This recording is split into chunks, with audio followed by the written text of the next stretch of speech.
Hello everyone, welcome back to our channel. तो आज की वीडियो में हम स्टार्ट करेंगे क्लास 12 मैथ चैप्टर 5 एक्सरसाइज 5.1 के आगे के क्वेश्चंस। इससे पहले वाली वीडियो में हम अपलोड कर चुके हैं क्वेश्चन नंबर 1 to 13।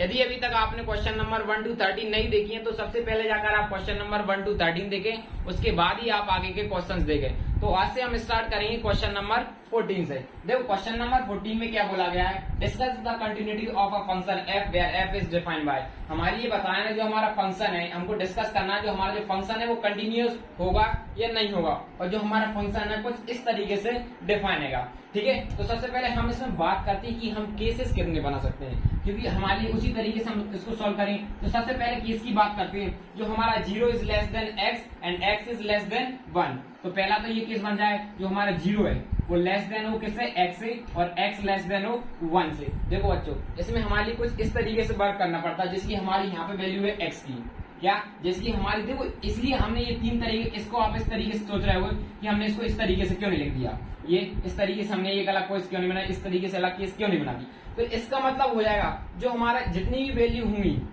जैसे इसकी बात की है जो x की वैल्यू अब जितनी भी आने वाली होगी वो कितनी होगी, 1 से लेस वाली होंगी, फिर हम उसकी बात करें। लेकिन नहीं, हमारे लिए फंक्शन में गिवन है कि तुम 0 और 1 के बीच में ही तुमको वैल्यूज बतानी, तो हम 0 और 1 के बीच में ही वैल्यू बताएंगे, इसलिए हमने इसको एक केस स्पेशली माना है। ठीक है, उसको इस तरीके से नहीं मान सकते कि जो हमारा x है वो लेस देन 1 है, अब जितनी भी होगी हम लेस देन 1 थोड़ी सी फाइंड कर सकते हैं, बल्कि हमारे में फंक्शन ने तो बोला सिर्फ और सिर्फ आपको 0 तक जाना है, यहाँ से 1 से लेके आपको 0 तक जाना है, इससे आगे तक नहीं जाना है, इसलिए हम सिर्फ 0 तक जाएंगे, इसलिए हमने इसको इस तरीके से लिख दिया।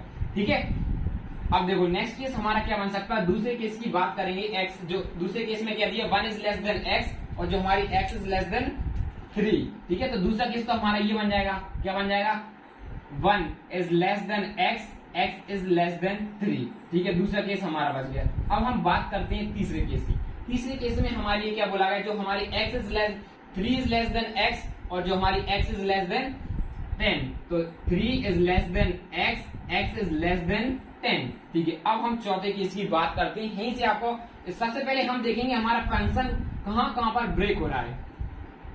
ठीक है, कहां पर ब्रेक हो रहा है। ठीक है, अब सबसे पहले हमारा एक तो 0 पे हो रहा है, 1 पे हो रहा है और 3 पे होने की चांसेस है और 10 पे होने की चांसेस है। ये पॉइंट दिख रहा है तो हम इन्हीं पे चेंज करें। अब बात करते हैं हमारी डाउट किस किस पॉइंट पर है कि जो हमारा फंक्शन है ब्रेक हो सकता है। ठीक है, अब बात करते हैं x इक्वल टू, पहले तो हम x इक्वल टू 0 पे होगा कि नहीं होगा, x इक्वल टू 0 पर होगा कि नहीं होगा। एक बात बताओ बच्चों, हमारे लिए x की ये देखो यहाँ पे हमारा क्लोज हो गया इंटरवल, हमारे लिए इधर से बात की नहीं गई है, इधर की हमारे लिए बात की नहीं गई है, सिर्फ और सिर्फ इस साइड की बात की गई है, आगे की बात की गई है। तो हम x इक्वल टू 0 तो लिख ही नहीं सकते क्योंकि इसमें राइट हैंड और लेफ्ट हैंड लिमिट तो वैसे भी नहीं आ रही है, तो हमारा यहाँ पे कोई चांसेस ही नहीं है फंक्शन ब्रेक होने की, क्योंकि हमारे पास यदि कब बता सकते थे हमारा फंक्शन ब्रेक हो रहा है, यदि हमारे पास 0 जो x की वैल्यू होगी ना वो ग्रेटर देन 0 से होती, और क्या होती साथ ही साथ में एक बार x लेस देन, देखो x इज लेस देन 0 भी होना चाहिए था, x इज ग्रेटर देन भी 0 होना चाहिए, तो हम कह सकते थे वहां पे हमारा फंक्शन ब्रेक हो सकता था या डिसकंटिन्यूड हो सकता था, लेकिन यहाँ पे डिसकंटिन्यू नहीं हो सकता है। ठीक है, तो हम यहाँ पे 0 पर चेक नहीं करेंगे। अब बात करते हैं 1 पर, क्या 1 पर चेक कर सकते हैं, देखो 1 पर यहाँ पे चेक कर सकते हैं क्योंकि यहाँ पे फंक्शन की वैल्यू 3 हो गई। अब यहाँ की फंक्शन की बात की जाए तो यहाँ पे 4 हो गई, यहाँ पे सिर्फ 0 की क्या हो गई, यहाँ पे क्लोज इंटरवल हो गया, सिर्फ और सिर्फ 3 की बात की गई थी। अभी तक आप जितने भी क्वेश्चन देखोगे ना उसमें हमारी लेस और ग्रेटर देन नंबर की बात की होगी, यदि हमारी 1 इज ब्रेक है, x से ज्यादा है तो x से कम भी होगा। ठीक है, इसलिए हमने यहाँ पे 0 पर चेक नहीं किया है। अब बात करते हैं, देखो यहाँ पे 1 पे भी होने वाला है क्योंकि यहाँ पे देखो फंक्शन में चेंज हो जा रही है, यहाँ पे 1 पे अलग चेंज हो जा रही है। अब देखो अब 3 की बात करते हैं तो 3 भी होगा, क्यों, यहाँ पे देखो 3 आ रहा है, इस फंक्शन में भी 3 आ रहा है, तो यहाँ पे 4 हो रहा है, यहाँ पे 5 हो रहा है, तो यहाँ पे भी हो सकता है हमारा फंक्शन ब्रेक हो रहा है, जो भी हमारा यहाँ पे क्या हो सकता है, जो यहाँ पे फंक्शन हमारा ब्रेक हो सकता है, तो हम यहाँ पे भी चेक करेंगे। अब उसकी बात करते हैं 10 की, तो 10 पे भी नहीं होने वाला क्योंकि यहाँ पे हमारा फंक्शन क्लोज हो जा रहा है, इससे आगे की बात की गई नहीं है। ठीक है, अब 10 की अब जरूरी थोड़ी है, देखो यहाँ से x जो हमारा less than 10 and equal to 10, तो हम यहाँ पे 10 को भी नहीं लेंगे, इक्वल टू हम 10 पे नहीं, सिर्फ और सिर्फ किस पे चेक करेंगे, तो हमारा चौथा केस किस पे बन जाएगा, x इक्वल टू 1 और फिफ्थ केस बन जाएगा हमारा x की वैल्यू ग्रेटर देन हो ये x इक्वल टू 3। तो इन तीनों केस पे बनेगा। देखो 0 और इस पे इसलिए नहीं बना है क्योंकि हमारा यहाँ पे जाके फंक्शन रुक गया है, फंक्शन यहाँ से आगे की बात नहीं कर रहा है, तो हम उसको नहीं फाइंड करेंगे। जहां तक कि हमारे फंक्शन बात करेगा उन्हीं की हम चेक करेंगे, तो हमारे इस तरीके से। लेकिन हमारा इसमें क्या दिएगा, 0 इक्वल भी, तो हम यहाँ पे फिर क्या लगा लेंगे, इक्वल का साइन लगा देंगे। और यहाँ पे क्या लगा देंगे, यहाँ पे भी हमें इक्वल का साइन लगा देंगे, क्योंकि फंक्शन में जितना बोला गया है वो सब करना पड़ेगा हमारे लिए। तो यहाँ पे ओवरऑल हमारे पास 5 केस बन के जाते हैं। तो सबसे पहले हम बात करते हैं केस नंबर फर्स्ट की, ठीक है। केस 1 किसके लिए, 4 ऑल जब हमारी x इक्वल टू किसके, x is less then 0 is less then x और इक्वल देन 0 और x इज लेस देन 1 से हो। सबसे पहले हम इसकी बात करते हैं, ठीक है। तो इसमें हमको पता है, ठीक है, 4, तो यहाँ पे हमारी फंक्शन की वैल्यू क्या मिल जाएगी, यहाँ पे देखो ये वाली फंक्शन की वैल्यू यहाँ पे 3 मिल जाएगी, क्योंकि यहीं पे आ रहा है 0 और 0 1 के बीच की वैल्यू यहीं पे आ रही है x की, तो हमने सिर्फ और सिर्फ 3 को लिख दिया, ये 5 में 3 होगा, ठीक है, 3 हो। हमको पता है जो फंक्शन है, जो हमारा ये 3 कैसा है, कांस्टेंट नंबर है, कांस्टेंट फंक्शन है। तो हमको पता है जो कांस्टेंट फंक्शन होते हैं वो कैसे होते हैं, कंटिन्यूअस फंक्शन होते हैं। तो यहाँ पे लेके since f is constant function, hence f is continuous function, इसलिए ये हमारा कैसा होगा, कंटिन्यूअस फंक्शन होगा। उसी तरीके से हम केस सेकंड की बात करते हैं, ठीक है। केस सेकंड की बात करें, अब केस सेकंड में हमारे लिए क्या होता है, आप किसके लिए चेक करेंगे, 4 all x 1 is less then x and x is less then 1, मतलब कि 1 हमारा कैसे, देखो x हमारा देखो 1 लेस देन x, मतलब x इज ग्रेटर देन 1 और जो हमारी x इज स्मॉल देन 3, ठीक है। अब इसकी बात करते हैं, तो सबसे पहले हम इसमें हमारी फंक्शन की वैल्यू क्या मिल जाएगी, यहाँ से भी हमारी ओवरऑल फंक्शन की वैल्यू कितनी मिल रही है, 4 मिल रही है। तो हम यहाँ पे ये 4 लिख देंगे और सेम इसी रीजन दे देंगे, f इज कंटिन्यूअस फंक्शन। हमको पता है, देखो ये सब पढ़ चुके हैं, जो हमारे कांस्टेंट नंबर है, तो हमारा कांस्टेंट नंबर कैसे होते हैं, कंटिन्यूअस फंक्शन होते हैं। तो यहाँ पे लिख देंगे hence f is continuous function, ठीक है, कंटिन्यूअस फंक्शन होंगे। अब बात करते हैं केस नंबर 3 की, कि हमारा केस नंबर 3 क्या बता रहा है। केस 3, एक मिनट, इस तरीके से हम डाल देंगे यहाँ पे केस 3। उसी तरीके से हमारा केस 3 में क्या बोला, जब 1 इज लेस देन 3 और 3 इज लेस देन x और x इज लेस देन 10, ठीक है, और इक्वल देन 10, इस तरीके से हमारा एक केस और बन जाएगा। तो इसमें भी हम सेम लिख देंगे, तो हमारे यहाँ पे फंक्शन की वैल्यू हमारे लिए क्या मिल जाएगी, यहाँ पे फंक्शन की वैल्यू हमारे लिए क्या मिल जाएगी, 5, और हमारे लिए पता है जो फंक्शन की वैल्यू 5 आ रही है, कैसा एक कांस्टेंट नंबर है। तो जो हमारे कांस्टेंट नंबर होते हैं वो कैसे होते हैं, कंटिन्यू होते हैं, since f is constant function, hence f is continuous function. तो ये हमारा कैसा होगा, एक कंटिन्यूअस फंक्शन होगा, ठीक है। अब हम बात करते हैं, ये 2 हमारे मेन पॉइंट्स की बात करते हैं। तो पहले सबसे पहले आप ये केस को मैं रफ करता हूं और आगे हम इसके आगे बात करते हैं, ठीक है। तो अब आप यहाँ पे नेक्स्ट केस डालो, case number 4, case 4 at x equal to 1 पर बात करेंगे, ठीक है। तो x इक्वल टू 1 हमारी फंक्शन की वैल्यू क्या होगी, सबसे पहले एट x इक्वल टू 1, यहाँ पे ये 1 की वैल्यू x से छोटी है, जितनी भी आ रही है हमारी, देखो यहाँ x, यहाँ पे बात करें x ग्रेटर, देखो यहाँ पे बात करेंगे जो x ग्रेटर है 1 से, लेकिन यहाँ पे हमारा क्या एट x इक्वल टू 1, तो यहाँ पे फंक्शन की वैल्यू क्या हो जाएगी, 3 हो जाएगी। अब उसके बाद लेफ्ट हैंड लिमिट फाइंड करते हैं, लिमिट x टेंड टू 1, लेकिन 1 से थोड़ी सी छोटी, फंक्शन की value f of x is equal to, तो यहाँ पे लिखेंगे लिमिट x टेंड टू 1। अब हम यहाँ पे फंक्शन की वैल्यू पुट करते हैं, ठीक है, वैल्यू पुट करेंगे, लेकिन 1 से थोड़ी छोटी, तो 1 से थोड़ी छोटी वैल्यू हमारी कहाँ पे आ रही, ये यहाँ पे आ जाएगी, इसमें ही तो हमारी 1 से थोड़ी सी छोटी वैल्यू आ गई। यहाँ पे देखो, यहाँ पे बड़ा हो जाएगी, क्योंकि 1 से ग्रेटर, अब जितनी भी आएगी, यहाँ पे x बड़ा है, 1 से बड़ी वैल्यू आएगी, लेकिन यहाँ पे क्या है, x इज लेस देन 1 और इक्वल टू 1, x की वैल्यू 1 से थोड़ी सी छोटी, 1 से थोड़ी, x यहाँ पे क्या है, 1 से छोटा है, तो हमें यहाँ पे छोटी ये लिखेंगे ना, तो फंक्शन की वैल्यू हमारी यहाँ पे क्या हो जाएगी, यहाँ पे हम लिख देंगे फंक्शन की वैल्यू लिख जाएंगे 3 इज इक्वल टू में हम यहाँ पे क्या लिख देंगे, ओवरऑल हम, अब जैसे ही हमने x की वैल्यू यहाँ पे, देखो ये कैसा हमारे कांस्टेंट फंक्शन, तो हमारे यहाँ पे क्या मिल जाएगा, 3। अब हम बात करते हैं लिमिट फंक्शन, अब यहाँ पे राइट हैंड लिमिट फाइंड करते हैं, ठीक है, राइट हैंड लिमिट। अब यहाँ पे लिखेंगे limit x tend to one से थोड़ी सी ज्यादा, तो 1 से थोड़ी सी ज्यादा x की वैल्यू 1 से ग्रेटर है, यहाँ पे x की वैल्यू 1 से ग्रेटर है, तो हम यहाँ पे 4 ले लेंगे। तो हम जैसे यहाँ पे 4 लिखेंगे तो यहाँ पे क्या जाएगा 4 आएगा, 4 सॉरी।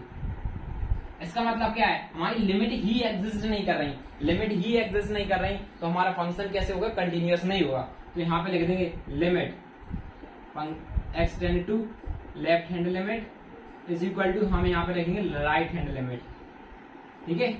और f ये कैसी आपस में नॉट इक्वल है, तो यहाँ पे लिखेंगे सिंस, यहाँ पे लिखेंगे f is not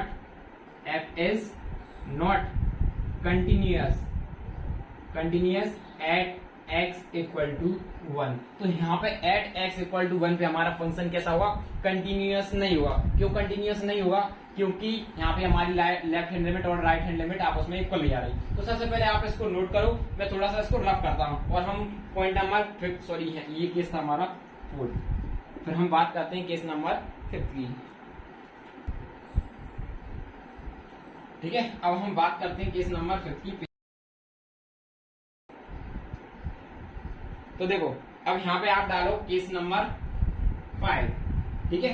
case number 5 में क्या बोल लेना, हमारे लिए केस नंबर 5 में x इक्वल टू में 3, एट x इक्वल टू 3 की बात करते हैं, ठीक है, एट x इक्वल टू 3। तो हमारी फंक्शन की वैल्यू क्या होगी, f of at x equal to 3 की बात करेंगे। तो यहाँ पे देखो ये ग्रेड x की वैल्यू 3 के इक्वल आ रही है, जो हमारी x की वैल्यू 3 के इक्वल आ रही है, और x की वैल्यू क्या होगी 3 से ज्यादा की भी आ रही। तो हम यहाँ पे एट x इक्वल टू 3 की बात करेंगे, तो हमारे यहाँ पे फंक्शन की वैल्यू क्या आ रही 5। यदि फंक्शन की वैल्यू में हम 3 पुट करेंगे तो हमारे लिए यहाँ पे भी क्या मिलेगा 5 ही मिलेगा, क्योंकि यहाँ पे हमारा ये कांस्टेंट टर्म है, ठीक है। अब लिमिट फाइंड करते हैं, तो सबसे पहले हम लेफ्ट हैंड लिमिट फाइंड करते हैं इस पे एट x इक्वल टू 3 से लेफ्ट हैंड मतलब 3 से छोटी सी कम वैल्यू लेंगे।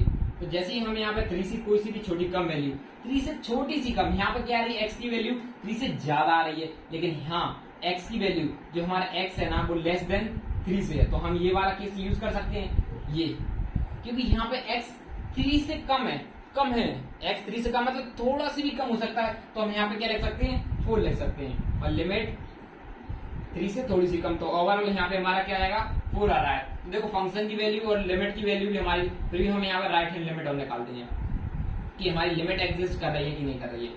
3 से अब थोड़ी सी बड़ी वैल्यूज की बात करेंगे, ठीक है।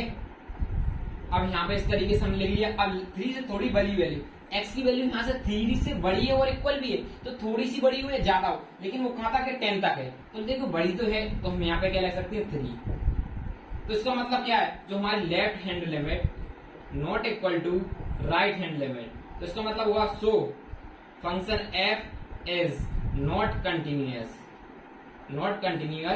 एट x इक्वल टू में 3। हमने ये पूछा था कि हमारा ये फंक्शन कंटिन्यूअस हुआ या नहीं हुआ, तो हमारे दो फंक्शन पर कंटिन्यूअस है, x इक्वल टू 1 पर भी नहीं है, एट x इक्वल टू 3 पर भी नहीं है। देखो यहाँ पे 0 पर हमारा कंटिन्यूअस हो जाता, हम 0 से थोड़ी छोटी वैल्यू कहाँ पे लेते हमको नहीं पता होता, फिर हम क्या करते हैं यहाँ पे सिर्फ और सिर्फ हम किसकी वैल्यू फाइंड कर सकते, 0 से थोड़ी ज्यादा तब भी हम ये लिख सकते, 0 के इक्वल तब भी हम यही लिख सकते, लेकिन हमारी यहाँ पे लेफ्ट हैंड लिमिट नहीं मिलती, लेफ्ट हैंड नहीं लिमिट मिलती, इसका मतलब ही हमारा फंक्शन कंटिन्यूअस होगा, इस 10 पर भी हमारा फंक्शन कंटिन्यूअस होगा, ठीक है। 10 से छोटी सी वैल्यू हमें यही ले लेंगे, 10 के ऊपर यही ले लेंगे, लेकिन 10 से ग्रेटर नहीं ले पाएंगे, तब तो क्या हो जाएगा, इसका मतलब ही हमारा फंक्शन कैसा होगा, कंटिन्यूअस होगा 10 और 0 पर, इसलिए हम इन 2 पॉइंट पर नहीं निकाली थी। तो अब हम बात करते हैं क्वेश्चन नंबर 15 की। तो सबसे पहले आप इसको नोट करो, मैं इसे रफ करता हूँ और नया क्वेश्चन आपको नोट करता हूँ। तो देखो अब हम बात करते हैं क्वेश्चन नंबर 15 की। क्वेश्चन नंबर 15 में भी हमको सेम बताना है कि हमारे किस पॉइंट पर कंटिन्यूअस होगा या किस पॉइंट पर कंटिन्यूअस नहीं होगा, और हमारा फंक्शन कुछ इस तरीके से डिफाइन होगा, ठीक है। इतना समझ। देखो सबसे पहले हम बात करते हैं कि इसमें केसेस कितने बन सकते हैं, ठीक है। तो सबसे पहले हम यहाँ पे केसेस डालेंगे, ठीक है। केस नंबर 1 की बात करें, पहला केस हमारे कब बन जाएगा, देखो पहला केस हो जाएगा जब हमारी x की वैल्यू 0 से बड़ी हो, हमारा 0 ग्रेटर देन मतलब x इज लेस देन 0, मतलब कि हमारा 0 ज्यादा हो x से, ठीक है। पहला केस तो हमारा ये बन जाएगा। अब हम यहाँ पे दूसरे केस की बात कर सकते हैं। दूसरा केस इन तीनों के बीच में बनता है, 0 इज लेस देन x और x इज लेस देन 1, मतलब कि x की वैल्यू 0 से ज्यादा हो लेकिन x की वैल्यू 1 से कम हो, एक तो ये केस बन सकता है। लास्ट थर्ड केस में हम फाइंड करते हैं। थर्ड केस में हमारे लिए क्या बताएगा, जब हमारी x की वैल्यू ग्रेटर देन हो 1, x इज ग्रेटर देन 1 से। ठीक है, ये तो ये केस बन सकता है। अब हम बात करते हैं, सबसे पहले अब हम बात करेंगे हमारा पॉइंट कहां पर ब्रेक हो सकता है। ठीक है, देखो हमारा पॉइंट कहां हुआ, एक तो 0 हो गया और एक 1 हो गया, इन्हीं दो पॉइंट तो दिए हैं। अब देखते हैं कैसे में ब्रेक हो सकता है। देखो यहाँ पे भी 0 आ रहा है, यहाँ पे भी 0 आ रहा है, तो इसका मतलब दो जगह 0 आ रहा है, तो इसका मतलब यहाँ पे चांसेस हैं। तो हमें x इक्वल टू 0 पर चेक करना पड़ेगा, तो हमारा इसी तरीके से एक केस और बन जाता है। अब हम बात करते हैं नेक्स्ट पॉइंट की। यहाँ पर भी देखो हमारे अब 1 की बात करते हैं, 1 यहाँ पे भी आ रहा है 1 और इस फंक्शन में भी 1 आ रहा है, और दोनों जगह फंक्शन की अलग अलग वैल्यूज आ रही हैं। तो इसका मतलब हमारी यहाँ पे भी हमारे लिए चांसेस है कि x इक्वल टू 1 पे भी हमारा फंक्शन क्या हो सकता है, ब्रेक हो सकता है, चांसेस हैं। इसलिए हमें x इक्वल टू 1 पर भी चेक करना पड़ेगा। उसमें हमारे लिए चांसेस नहीं थी, पिछले वाले में याद देखा था आपने 0 था, लेकिन एक ही जगह 0 आ रहा था फंक्शन में, एक ही जगह, इसलिए वो कंटिन्यूस कंफर्म था, इसलिए हम उनको चेक नहीं करते हैं। लेकिन यहाँ पे दो जगह 0 आ रहा है, इसलिए हमें चेक करना पड़ेगा, इसलिए हम इनको चेक कर रहे हैं। ठीक है, तो सबसे पहले हम बात करते हैं केस नंबर फर्स्ट की। ठीक है, तो इसको तो मैं रफ कर देता हूँ। तो केस नंबर फर्स्ट 1, देखो केस 1। ठीक है, केस 1 की हम जैसी बात करते हैं, सबसे पहले करेंगे x इज लेस देन 0। जब x की वैल्यू 0 से कम हो तो यहाँ पे लिखेंगे for all x is less then 0। अब देखो सबसे पहले यहाँ पे फंक्शन की वैल्यू हमारे लिए क्या मिल जाती है, फंक्शन की वैल्यू हमारे लिए यहाँ पे मिल जा रही 2x फंक्शन मिले। ये 2x क्या है, पॉलिनोमियल फंक्शन। तो यहाँ पे लिखेंगे since f is a polynomial function, यदि ये हमारा पॉलिनोमियल फंक्शन है, क्या ये पॉलिनोमियल, तो यहाँ पे लिखेंगे हेंस f इज कंटिन्यूअस। तो ये कंटिन्यूअस क्या होगा, एट कंटिन्यूअस फंक्शन। ठीक है, ये तो सिंपल सी डेफिनेशन हो जाती है। उसी तरीके से हमारा केस सेकंड में भी सेम यही करेंगे। केस सेकंड की बात करें, फॉर ऑल, आप किसकी बात करें, जब हमारी x की वैल्यू, जब हमारा 0 इज लेस देन x और x इज लेस देन 1 की बात करेंगे। For all 0 is less then x less than 1, x is less then 1। ठीक है, तो यहाँ पे भी फंक्शन की वैल्यू हमारी यहाँ पे क्या मिल जाएगी, देखो फंक्शन की वैल्यू यहाँ पे बात की जाए, इन दोनों के बीच के नंबर में हमारा सिर्फ और सिर्फ 0 ही आ रहा है, तो हम यहाँ पे क्या लिख देंगे, फंक्शन की वैल्यू 0। और हमको ये पता है f is a constant function, जो हमारा 0 है वो एक कैसा है, एक कांस्टेंट फंक्शन है। यदि हमारा एक 0 कांस्टेंट फंक्शन है, हेंस इसका मतलब क्या होगा, हमारा जो f इज कंटिन्यूअस, जो हमारा f कैसा होगा, f एक कंटिन्यूअस फंक्शन होगा। ठीक है, ये तो हमारा हो जाता है केस सेकंड। अब हम बात कर लेते हैं यहीं पे केस नंबर 3 की।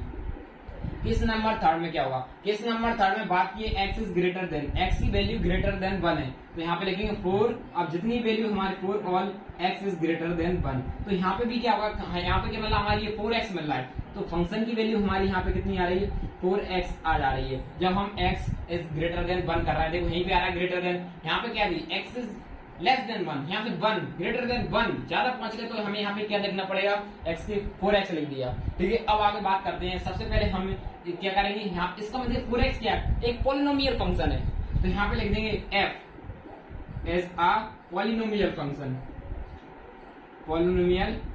फंक्शन। यदि हमारा एक f पॉलिनोमियल फंक्शन है, hence f is continuous function, तो हमारा जो f होगा वो कैसा होगा, कंटिन्यूअस फंक्शन होगा। ठीक है, यही हमारे लिए बात की थी। अब देखो ये इतना समझ में आया। अब हम बात करते हैं केस नंबर नेक्स्ट 1 और कितने इक्वल टू 0 और इक्वल टू 1 की बात करते हैं, जब हमारी x की वैल्यू हो। ठीक है, तो हम यहाँ पे केस नंबर 3 बना देते हैं, केस 4 होगा यहाँ पे, 3 तो हमने ये वाला था हमारा 3rd केस। ठीक है, अब 4th केस में हम सबसे पहले बात करते हैं 4th केस के किसी एट x इक्वल टू में 0 ले लेती है। ठीक है, तो हमारी फंक्शन की वैल्यू यहाँ पे क्या होगी, क्या होने वाली, at x equal to 0, exact 0 पे बात की जा रही है, तो यहाँ पे आ रहा है x इक्वल टू 0 और 0 से छोटी वैल्यू, x की वैल्यू छोटी होगी। ठीक है, जो sorry 0 is less then x है। ठीक है, तो यहाँ पे हमारे लिए क्या मिल जाएगा, 0 मिल जाएगा फंक्शन की वैल्यू। जब हमारी x की जगह यहाँ पे 0 पुट करेंगे तो फंक्शन की वैल्यू हमारी है 0। अब हम बात करते हैं लिमिट फाइंड करते हैं, x 0 से छोटी सी कम और ये फंक्शन की वैल्यू, तो हमारी लिए लिमिट क्या हो जाएगी, फंक्शन की वैल्यू क्या आ गई, 0 से कम, 0 से ज्यादा नहीं, 0 से कम। तो यहाँ पे ये x की वैल्यू 0 से कम है कि ज्यादा है, यहाँ ज्यादा है, लेकिन x की वैल्यू यहाँ 0 से कम है, तो क्या x की वैल्यू की बात की जाती है। x की वैल्यू देखो यहाँ से x की फंक्शन की वैल्यू मत देखो, x की वैल्यू देखो, x की वैल्यू यहाँ पे 0 से कम, देखो ये x इज लेस देन 0, तो यहाँ पे क्या लिखेंगे 2x लिखेंगे 2x। अब x की जगह हम 0 पुट कर देंगे तो हमारी ओवरऑल आंसर क्या मिलेगा 0। आप इसको दो तरीके से सोल्व करते होंगे। देखो या तो हम जब यहाँ पे फंक्शन यहाँ पे लिखेंगे लिमिट x टेंड टू 0। अब यहाँ पे किस तरीके से कर दोगे आप, या तो लिमिट, अब यहाँ पे 0 पुट करना है तो आप इसको देखो 0 से छोटी, तो हम x की जगह क्या पुट कर देंगे यहाँ पे 0, लेकिन 0 से थोड़ी छोटी तो मतलब हम क्या कर देते हैं h कर देते हैं और टेंड टू h लगाते हैं। तो यहाँ पे लिखेंगे जो हमारा h ऑलमोस्ट किसकी तरफ टेंड कर रहा है 0 की तरफ टेंड कर रहा है 0। तो ओवरऑल हम यहाँ पे इसको सॉल्व कर देंगे तो हमारा 0 माइनस 0 और यहाँ पे 0, तो यहाँ पे कितना बचेगा 2 इंटू 0, तो ओवरऑल हमारा आंसर कितना आ जाएगा 0 आ जाएगा। ओवरऑल आंसर कितना आएगा 0। तो जरूरी नहीं है h टेंड टू 0 लगाना, वो तो हम बता रहे हैं आपको कंफ्यूजन ना हो, कुछ टीचर करवाती हैं आप लगाना तो लगाओ, नहीं करना है तो नहीं कराओ। यदि आपने एक में लगा दिया हमें तो हमें दूसरे में लिमिट में लगाओ। यहाँ पे लिखिए आप 0 से ज्यादा की बात कर रहे हैं, function f of s limit x tend to 0, लेकिन अब केवल राइट हैंड लिमिट की बात कर रहा है। ठीक है, ये तो हमारी लेफ्ट हैंड लिमिट आ गई, राइट हैंड लिमिट की बात करेंगे। ठीक है, x टेंड टू 0 से ज्यादा। अब यहाँ पे 0 से ज्यादा वैल्यू हमारी कौन सी आ रही है, x की वैल्यू 0 से 0 हो सकती है और 0 से ज्यादा हो सकती है, तो इसका मतलब हमें यहाँ पे क्या लिखना पड़ेगा 0 ही लिखना पड़ेगा 0। तो यहाँ पे लिखाएंगे लिमिट, अब यहाँ पे देखो अब यहाँ पे x की जगह तो कोई फंक्शन नहीं है, तो हमारी ओवरऑल आंसर यहाँ पे क्या मिलने वाला है 0 ही हमारा। इसका मतलब क्या, जो हमारी लिमिट लेफ्ट हैंड लिमिट, ठीक है, function f of x is equal to जो हमारी जो राइट हैंड लिमिट है वो किसकी इक्वल आ रही है, फंक्शन की वैल्यू के इक्वल आ रही है। देखो यदि हमारी जब लेफ्ट हैंड लिमिट और राइट हैंड लिमिट आती है तो इसका मतलब क्या होता है कि हमारा लिमिट एग्जिस्ट कर रही है, लिमिट एग्जिस्ट कर रही है और वो उसी को हमने फंक्शन के इक्वल और आ रही है, तो इसका मतलब कैसा हमारा फंक्शन कंटिन्यूअस है। तो यहाँ पे लिख देंगे ये ऐसा हो रहा है, हेंस f इज कंटिन्यूअस, इसका मतलब एट x इक्वल टू में 3, x इक्वल टू में 0। ठीक है, x इक्वल टू 0 पर क्या ये कंटिन्यूअस है। तो ये हो जाता है हमारा केस नंबर 4। अब हम बात करते हैं केस नंबर 5 की। ये केस नंबर 5 में क्या बोला गया, तो सबसे पहले आप इनको नोट करो, पोस्ट करके नोट किया तो मैं अब रफ करता हूं। ठीक है, तो हमें ये तीनों केसेस को रफ कर देंगे। देखो ये तो आपको ये फर्स्ट सेकंड थर्ड केसेस तो इजी थे, उसके बाद थोड़ा सा आपको डाउट हो सकते थे। क्यों हो सकता था, क्योंकि इनमें आपको वैल्यू चेक करना थी। पहले केस में बस आपको केसेस बनाने का तरीका आना चाहिए। ठीक है, अब हम बात करते हैं केस नंबर 5 की, जिसमें हम बात करेंगे x इक्वल टू 1 पर। ठीक है, अब x इक्वल टू 1 पर हमारा फंक्शन की वैल्यू क्या होगी, सबसे पहले हम बात करते हैं x इक्वल टू 1। तो यहाँ पे हमारी फंक्शन की वैल्यू x की value at x equal to 1 है, तो हम यहाँ पे क्या लेंगे 0 लेंगे। अब हम बात करते हैं लिमिट x 0 से थोड़ी सी कम वैल्यू की बात करेंगे, सॉरी 1 से कम की। तो सबसे पहले हम यहाँ पे फंक्शन में वैल्यू पुट करेंगे x की वैल्यू 1, तो यहाँ पे लिए फंक्शन की वैल्यू हमारी कितनी मिलेगी 0, क्योंकि ये कैसा है कांस्टेंट फंक्शन है, यहाँ पे कोई x का टर्म नहीं है, इसलिए 0 हमारा एज इट इज आ जाएगा। उसके बाद हम बात करते हैं लेफ्ट हैंड लिमिट की, लिमिट x टेंड टू 1 से थोड़ी सी छोटी वैल्यू लेंगे सबसे पहले।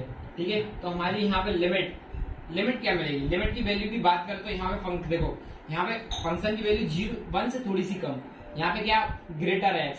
अब यहाँ पे x की वैल्यू 1 से थोड़ी कम यहाँ पे आ सकती है, क्योंकि यहाँ पे क्या है हमारा less x is less then 1, तो हमारी x की वैल्यू थोड़ी सी छोटी यहाँ से मिल सकती है, तो हमारा क्या हो जाएगी 0 और लिमिट यहाँ पे हो जाएगी, तो इक्वल टू में हमारी आउटपुट में क्या मिलने वाला है 0 ही आने वाला है, क्योंकि ये कैसा है कांस्टेंट टर्म है। उसके बाद हम बात करते हैं नेक्स्ट। ठीक है, अब राइट हैंड लिमिट फाइंड करेंगे, तो हमारी यहाँ फंक्शन की वैल्यू अब 0 से ज्यादा पहुंच जाएंगे हम, 0 से थोड़ी सी, सॉरी 1 से थोड़ी सी ज्यादा। ठीक है, 1 से थोड़ी सी ज्यादा, तो x यहाँ पे 1 से ज्यादा है, x इज ग्रेटर देन 1, मतलब एग्जैक्ट 1 नहीं है, 1 से थोड़ी सी भी ज्यादा हो सकती है और जितनी वैल्यूज है और भी ज्यादा हो सकती है। तो यहाँ पे x की वैल्यू क्या आ जाएगी 4x आ जाएगी, तो हम x की जगह क्या कर देंगे 1 पुट कर देंगे। आप h लिखना हो तो लिख सकते हो, नहीं लिखना पर कोई दिक्कत नहीं। सॉरी यहाँ पे कितना जाएगा 4 आएगा, 4 आ गया। इसका मतलब क्या है, जो हमारी देखो लिमिट ही एग्जिस्ट नहीं कर रही, जो हमारी LHS नॉट इक्वल टू में RHS, आपको पूरा लिखना कुछ इस तरीके से, यहाँ पे नॉट इक्वल टू लगा देना।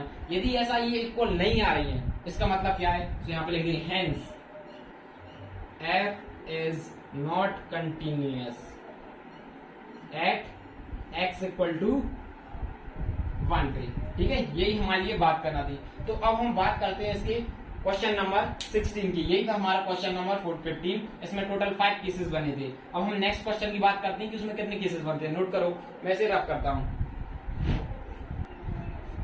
तो देखो अब हम बात करते हैं क्वेश्चन नंबर 15। क्वेश्चन नंबर 15 में हमारे लिए सेम बनाना है। देखो सबसे पहले हम इसके केसेस बनाएंगे। अब तो आपने इतने क्वेश्चन कर लिए तो आप केसेस थोड़े स्पीड से बना सकते हो। सबसे पहले हम बात करते हैं, पहला केसेस बन जाएगा। पहला केस क्या बनता है, जब x इज लेस देन 1, जब हमारी x की वैल्यू 1 से छोटी हो, मतलब -1 ग्रेटर देन हो x से।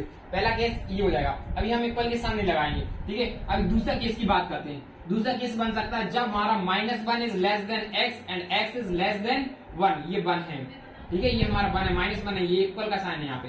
तो दूसरा केस क्या बनता है, -1 less than x, x is less then 1। अब तीसरे केस की बात करते हैं। तो हमारा तीसरा केस बन सकता है जब x इज ग्रेटर देन 1 से हो, ठीक है। अब हम देखते हैं हमारा फंक्शन कहाँ कहाँ पर ब्रेक हो रहा है। 1, -1 और 1 पर दो जगह ब्रेक होने के चांसेस है। क्या इस इन पर दोनों पॉइंट्स पर ब्रेक हुए, चेक करते हैं। यहाँ पर हमारी फंक्शन देखो, यहाँ पर -1 आ रहा है, यहाँ पर भी -1 आ रहा है, मतलब कि x की दो फंक्शन की दो वैल्यू पॉसिबिलिटी आने नहीं है। तो इसका मतलब हो सकता है यहाँ पर कंटिन्यूअस नहीं भी हो सकता, डिसकंटिन्यूअस होने की चांसेस है। तो हम इसका मतलब इस पे पॉइंट पे है, तो इस पे भी हमें ये फाइंड करना पड़ेगा। फोर्थ पॉइंट कैसे, एट x इक्वल टू -1 पर। देखो कैसे यहाँ पे दो फंक्शन की दिखा रहा है, इसमें भी आ रहा है -1, इसमें भी आ रहा है -1। तो दो पॉसिबल ही नहीं है कि दो वैल्यू आए फंक्शन की। ऐसा हुआ तो इसका मतलब होता है हमारा ये जो ग्राफ है, ये इस तरीके से हमारा कोई सा भी ग्राफ बना हुआ, ये जो ग्राफ बना है, यहाँ पे हमारी वैल्यू आ गई, ये ब्रेक होगा, फिर से यहीं से स्टार्ट हो गया। तो यहाँ पे ये दो वैल्यू को दिखा रहा है। यदि हमारा कंटिन्यूस होगा तो एक ही वैल्यू को दिखाएगा, ठीक है। अब देखो हम बात करते हैं केस नंबर 5 की। क्या x इक्वल टू 1 पर भी पॉसिबिलिटी है? क्यों पॉसिबिलिटी, यहाँ पर भी दो केस बना है, एक 2x आ रहा है और एक 2 आ रहा है, तो दो केसेस पॉसिबिलिटी है। तो हम चेक करेंगे एट x इक्वल टू 1 पर भी हमारे लिए चेक करना पड़ेगा, ठीक है। तो सबसे पहले हम एक एक करके एक एक केस की बात करेंगे। सबसे पहले आप डालना सॉल्यूशन में केस नंबर फर्स्ट, ठीक है। केस फर्स्ट में किसके लिए लिखेंगे, फॉर ऑल जब हमारी x की वैल्यू क्या हो, 1 से छोटी हो, -1 से, x इज लेस देन -1, ठीक है। तो सबसे पहले x इज लेस देन -1 यहाँ पे आ रहा है, x इज लेस देन -1। तो यहाँ पे कितना आ रहा है, हमारी फंक्शन की वैल्यू हमारे लिए यहाँ से मिल जा रही है -2, ठीक है। फंक्शन की वैल्यू -2 आ रही है, तो इसका मतलब क्या होगा, -2 एक कैसा है, कांस्टेंट फंक्शन है। और हमने पढ़ा था एग्जांपल नंबर 5 में, हमने आपको प्रूव करके बता, जितने भी हमारे कांस्टेंट फंक्शन होते हैं वो कैसे होते हैं, कंटिन्यूअस होते हैं। तो यहाँ पे लिख देंगे सिंस एक मिनट, यहाँ पे लिखे since f is continuous constant, कैसा है, कांस्टेंट फंक्शन है, कांस्टेंट फंक्शन है, तो hence f is continuous function. तो ये हमारा कैसा होगा, कंटिन्यूअस फंक्शन। जितने भी हमारे कांस्टेंट फंक्शन होते हैं वो कैसे होते हैं, कंटिन्यूअस फंक्शन होते हैं। अब हम बात करते हैं केस नंबर 2 की। केस नंबर 2 में हमारे लिए क्या बात की गई है, ये वाला केस होगा जब हमारा -1 is less then x and x is less then x is less then 1, ठीक है। जो हमारा x स्मॉलर देन 1 से। अब हम यहाँ पे भी क्या करेंगे, यहाँ पे भी हमारे फॉर ऑल और डाल लेना, ठीक है। यहाँ पे लिख देना फॉर ऑल, ये लिख देना। अब देखो सबसे पहले यहाँ पे फंक्शन की वैल्यू चेक करते हैं, क्या आने वाली है फंक्शन की वैल्यू। यहाँ पे हमारी ये वाली फंक्शन की वैल्यू हमारी लिए क्या मिलेगी, 2x मिलेगी, 2x वैल्यू यहाँ पे ये 2x मिलने वाली। अब हम इनके बीच में कोई सी भी वैल्यू रख लें, x की वैल्यू यहाँ पे -1 और 1 के बीच में हम कोई सी वैल्यू, -1 के बीच में हम 0 भी आता है, 1 -0 आता है, 0.2 0.3 कुछ भी हम वैल्यू रख लें वो कंटिन्यूअस होगी। क्यों, ये कैसा एक पॉलिनोमियल फंक्शन है। जो पॉलिनोमियल फंक्शन होते हैं वो हमारे लिए क्या होते हैं, हमेशा कंटिन्यूअस होते हैं। तो यहाँ पे लिखेंगे since f is polynomial function,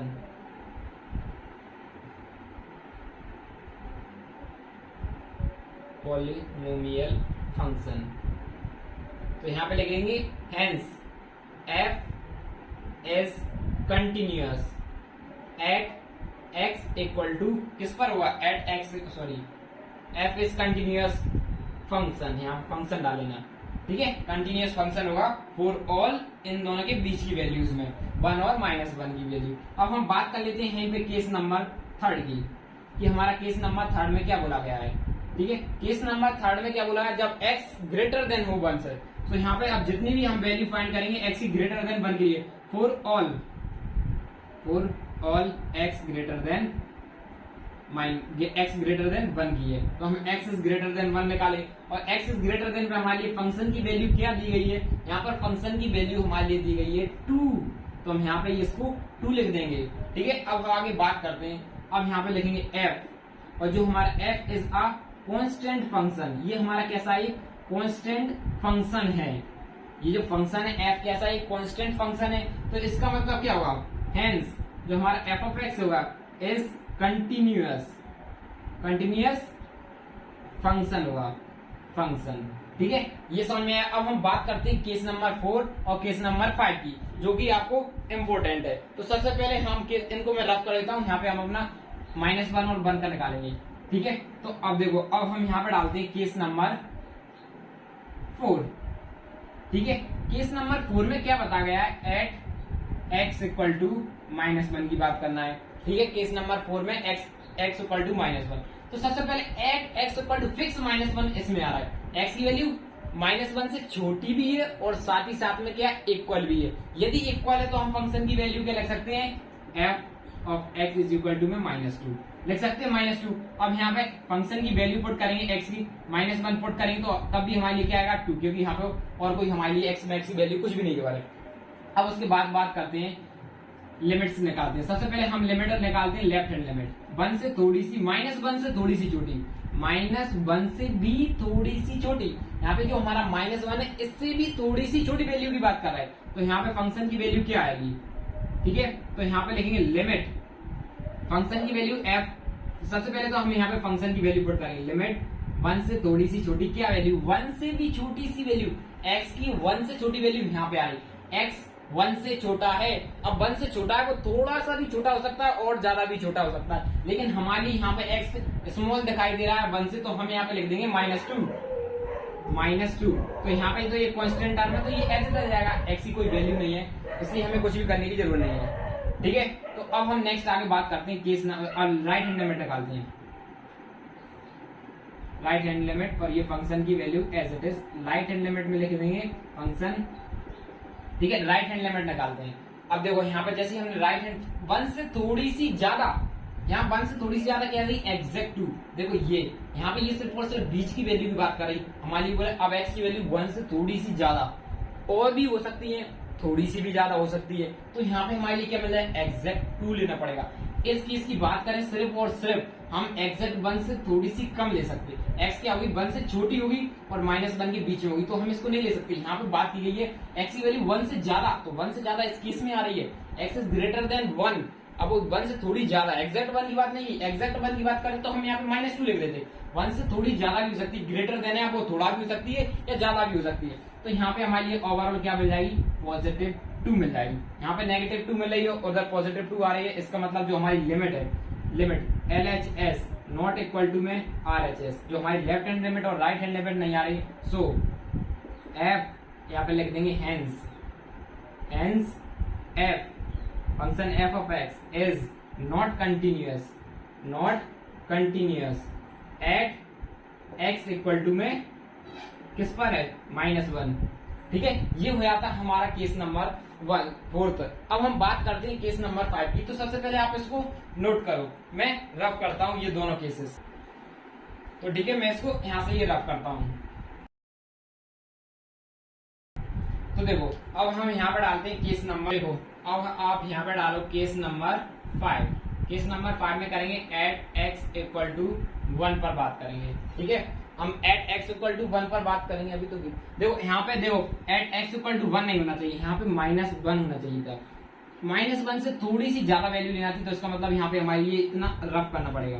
ठीक है, यहाँ से आगे चेक करना पड़ेगा। तो यहाँ पे x इक्वल टू -1 है, ये -1 से थोड़ी सी छोटी सी ज्यादा वैल्यू, x की वैल्यू -1 से थोड़ी सी ज्यादा, 1 से नहीं -1 से, तो यहाँ पे ये वाला लिखना पड़ेगा। देखो ये तो 1 से था, लेकिन -1 की बात कर रहे हैं, तो हम यहाँ पे लिखेंगे -1, यहाँ पे क्या लिखेंगे 2x लिखेंगे, क्योंकि -1 से थोड़ी ज्यादा, देखो x इसके बीच में 1 भी आ रही है, इसके बीच में आगे पीछे ज्यादा कम हो सकती है, तो हमें यहाँ पे लगना था -1 से थोड़ी सी ज्यादा, वो किस में आ रही थी, 2x में आ रही थी। तो हमारे यहाँ पे क्या है, 2x की वैल्यू कर देंगे, -1 वैल्यू रखेंगे, तो यहाँ पे क्या आ रही, -2 आ रही। इसका मतलब यह हमारी जो left hand limit equal to में आ रही राइट हैंड लिमिट के।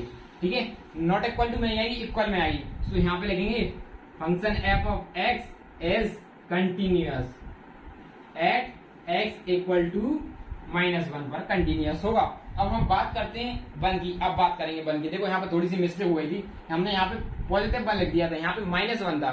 -1 से थोड़ी सी ज्यादा वैल्यू इसमें आ रही थी। अब हम बात करते हैं आगे एट x इक्वल टू 1। तो हम सबसे पहले एट इक्वल टू 1 पे फंक्शन की वैल्यू चेक करेंगे। फंक्शन की value at x equal to 1 fix 1 पर वैल्यू की बात करेंगे। यहाँ पे हमारा इक्वल का साइन होना चाहिए था, ये क्या होता है, यहाँ पे हमारा इक्वल का साइन था। ठीक है, यहाँ पे हमारा इक्वल का साइन था इक्वल का। तो हम यहाँ पे सबसे पहले इक्वल का यहाँ पे लिखे मिल जाएगी फंक्शन की वैल्यू 2x। तो यहाँ पे फंक्शन की जगह 1 की वैल्यू पुट करेंगे तो हमारे लिए क्या मिल जाएगा, 2 मिल जाएगा।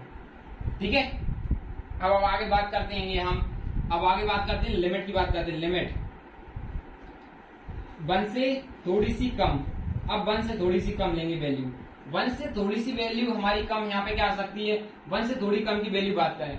1 से थोड़ी सी कम वैल्यू हमारी कहाँ पे आ रही है, ये यहाँ पे तो ज्यादा हो जाएगी, यहीं पे हो जाएगी 1 से थोड़ी सी कम, क्योंकि x की वैल्यू देखो यहाँ पे क्या हो रहा है, जो हमारी x है इज लेस देन 1, 1 से थोड़ी कम भी हो सकती है 1 से। और माइनस देखो यहाँ पे जैसे ये हमारा ग्राफ है, यहाँ 1 है 0 हो जाएगा, यहाँ -1 है, तो x की वैल्यू यहाँ तक गई है, ये मैक्सिमम यहाँ तक गई, इसके बीच में आ रही, तो 1 से थोड़ी सी कम तो आ रही है, तो हम यहाँ तो लिख सकते हैं ना 1 से थोड़ी सी कम वैल्यू। ठीक है, तो यहाँ पे हो जाएगी, फिर भी अगेन क्या हो जाएगा 2x। ठीक है, 1 से थोड़ी सी कम, तो हमारे लिए 2 into 1, तो अगेन क्या मिल जाएगा 2। अब हम निकालते हैं राइट हैंड लिमिट फंक्शन की वैल्यू f ऑफ x। तो यहाँ पे लिखेंगे राइट हैंड लिमिट में 1 से थोड़ी सी ज्यादा, तो हमारी 1 से थोड़ी सी ज्यादा की बात करें तो यहाँ पे क्या आ रहा है, 2 आ रहा है, एग्जैक्ट 2 आ रहा है, तो हम यहाँ पे लिख देंगे 2। ठीक है, लिमिट x टेंड टू 1 से ज्यादा, तो हमारा आंसर क्या आएगा, इसका मतलब क्या होगा, जो हमारी left hand limit equal to किसकी आ रही, right hand limit. So hence जो हमारा फंक्शन है f of x is continuous at x equal to 1 पर, मतलब -1 पर भी कंटिन्यूअस है, 1 पर भी कंटिन्यूअस है। ठीक है, हमसे यही पूछा गया। देखो यहाँ पे थोड़ी सी मिस्टेक क्या हुई थी, हमने 1 समझ लिया था, -1 की जगह यहाँ पे क्या लिख दिया था 1, इसलिए थोड़ी मिस्टेक आ रही थी। ठीक है, तो अब हम नेक्स्ट नोट करेंगे, तो पहले आप इसको नोट करो, हम इसके बाद नेक्स्ट क्वेश्चन को नोट करते हैं। तो देखो अब हम बात करते हैं क्वेश्चन नंबर 17 की, कि उसमें क्या बोला गया है। देखो क्वेश्चन नंबर 17 में क्या बोला गया, find the relationship between a and b so the function f is defined. हमारा जो फंक्शन है वो जिस तरीके से डिफाइन है, is continuous at x equal to 1। देखो क्वेश्चन में क्या बोला गया है, हमको बताना है एक a और b का रिलेशन बताना। रिलेशन का मतलब यहाँ पे होता है, रिलेशन का मतलब होता है a और b की मदद से हमको एक कोई इक्वेशन बनानी। तो हम a और b की मदद से कोई इक्वेशन बनाएंगे, और जो हमारा फंक्शन है कुछ इस तरीके से डिफाइन हैगा, और जो हमारी जो फंक्शन है at x equal to a पर कंटिन्यूअस गिवन है, बताना नहीं हैगा, और हमें सिर्फ और सिर्फ a और b की वैल्यूज बतानी है। तो हम क्या होगा, देखो यदि हमारा फंक्शन कंटिन्यूअस है, इस पर लिमिट, इसका मतलब जो फंक्शन की left hand limit at x equal to पर लेफ्ट हैंड में प्लस इक्वल टू में राइट हैंड, प्लस नहीं इक्वल टू में राइट हैंड लिमिट, फंक्शन की left hand limit, right hand limit, और जो हमारी ये फंक्शन की वैल्यू, जो फंक्शन की वैल्यू क्या है f ऑफ x, मतलब f की जगह यहाँ पर 3, वो आपस में कैसी होंगी, इक्वल होंगी, यदि हमारा एट x इक्वल टू पर कंटिन्यूअस है। तो सबसे पहले हम लिमिट की बात करें, लिमिट फंक्शन की वैल्यू क्या दी, f ऑफ x लिमिट की वैल्यू यहाँ पे पुट कर, लेकिन 3 से कम, ज्यादा नहीं, 3 से कम, तो x की वैल्यू यहाँ पर 3 के, x is less than and equal then किस पे आ रहा है 3, तो ये वाली हो जाएगी a plus B, limit a plus 1, क्योंकि x की वैल्यू 3 से थोड़ी सी कम, तो यहाँ पे x की वैल्यू जो हमारी इक्वल भी आ रही है लेकिन कम भी आ रही है, तो हम यहाँ पे लिख देंगे लिमिट 3 से थोड़ी सी कम, और यहाँ पे लगे, अब यहाँ पे 3 से थोड़ी सी ज्यादा चाहिए लिमिट की वैल्यू, फंक्शन की वैल्यू हमें क्या करना है 3 से थोड़ी सी ज्यादा, तो यहाँ पे x की वैल्यू क्या ग्रेटर है 3 से, तो यहाँ पे क्या हो जाएगी b x प्लस 3, अपन में यहाँ नीचे लिख दें लिमिट 3 से ज्यादा, ठीक है, टेंड्स टू 3, और यहाँ पे फंक्शन की वैल्यू, अब फंक्शन की वैल्यू क्या होती है 3, अब फंक्शन की value at x equal to 1, तो x इक्वल टू 3 पर ही तो हम फंक्शन की वैल्यू चेक करते हैं, तो हमारी फंक्शन की वैल्यू यहाँ पे क्या होने वाली, देखो जो हमारी फंक्शन की वैल्यू होती है ना, वो हम किस पर चेक करते हैं, एफ एक्स, जो हमारी फंक्शन गिवन थे, कंटिन्यूअस कहाँ पे गिवन है हमारा function at x equal to 3 पर है, तो हमारी फंक्शन की वैल्यू भी क्या एट एक्स इक्वल टू 3 पर हमारी फंक्शन की वैल्यू क्या होगी, यहाँ पर 3 वैल्यू पुट कर देंगे, तो हमारी एट एक्स इक्वल टू 3 पर बात की है, लेकिन एट एक्स इक्वल टू 3 पर क्या है, एक ये है ना ए एक्स प्लस 1, तो यहाँ पर 3 की वैल्यू पुट कर देंगे तो क्या हो जाएगा 3a+1, तो ओवरऑल यहाँ पे क्या लिख देंगे 3a+1। ठीक है, अब आप इसको सिंप्लीफाई कर लेते हैं। अब यहाँ पे वैल्यू पुट करते हैं, x की जगह 3, तो यहाँ पे 3a+1 इक्वल टू में 3b+3 इक्वल टू में 3, इस तरीके से ये हो जाएगा। अब हमें रिलेशन बताना है ए और बी की मदद से, हमारी एक इक्वेशन बनानी है। तो हम किसी भी दो वैल्यू को उठा लेते हैं, किसी भी दो वैल्यू को हमने उठा ली, सिंस हमने इन दोनों को उठा ली 1 इक्वल टू में 3b+3। ठीक है, यहाँ पे 3 था ना, 3b+3। ठीक है, किसी भी दो को उठा लिया हमें। अब इनकी मदद से हमारी एक रिलेशन बताना है। ठीक है, तो यहाँ पे ए नहीं आएगा, यहाँ x नहीं आएगा, यहाँ पे क्या होगा ए होगा। ठीक है, तो सबसे पहले कहेंगे 3a, कैसी भी इक्वेशन मान लो, इसको इस साइड ले आएंगे तो -3b, और इसको उस साइड ले आएंगे तो क्या बचेगा 2 बचेगा, 1 को साइड माइनस कर देंगे। और ये भी आपका आंसर हो सकता है। और आपकी एनसीईआरटी में किस तरीके से दिया उस तरीके से भी आप कर सकते हो। क्या दिया है 3a, अब देखो, और इसको a उसको साइड ले आएंगे तो किस तरह इस तरीके से हो जाएगा, और ये 3a वो क्या हो जाएगा डिवाइड में हो जाएगा। और इसको हम किस तरीके से करते हैं, 3 को दोनों साइड डिवाइड कर लेते हैं, 3 को दोनों साइड डिवाइड करेंगे, यहाँ भी और यहाँ भी। ठीक है, तो ओवरऑल हमारे लिए ये इससे कैंसिल हो जाएगा, तो b प्लस ये इस तरीके से, ये भी आप लिख सकते हो, ये भी हम तक भी छोड़ दो तब भी आपका आंसर सही होगा। देखो हमारे लिए गिवन था कि फंक्शन हमारा कंटिन्यूअस क्या आएगा, कंटिन्यूअस होगा एट x = 3 पर, और हमें a b का रिलेशन फाइंड करना है, ना कि वैल्यू फाइंड करना है। और आप रिलेशन का मतलब ये मत समझना कि a/b, हमें इस तरीके से इनका रिलेशन फाइंड करना है कुछ फ्रैक्शन में। रिलेशन का मतलब ही होता है हमेशा, जब भी आप 9th में 10th में आपने ऐसे कोई से भी क्वेश्चन पढ़ा हुआ, रिलेशन की बात की जाती है तो इसका मतलब होता है कि हमारी इक्वेशन के फॉर्म में बताना है a और b को। ठीक है, तो आज की वीडियो में हम इतना ही रहने देते हैं। नेक्स्ट वीडियो में हम स्टार्ट करेंगे क्वेश्चन नंबर 18 से। यदि आपको वीडियो अच्छी लगी हो तो लाइक कीजिए, सब्सक्राइब कीजिए। Thank you for watching. अब हम मिलते हैं आपको नेक्स्ट वीडियो में।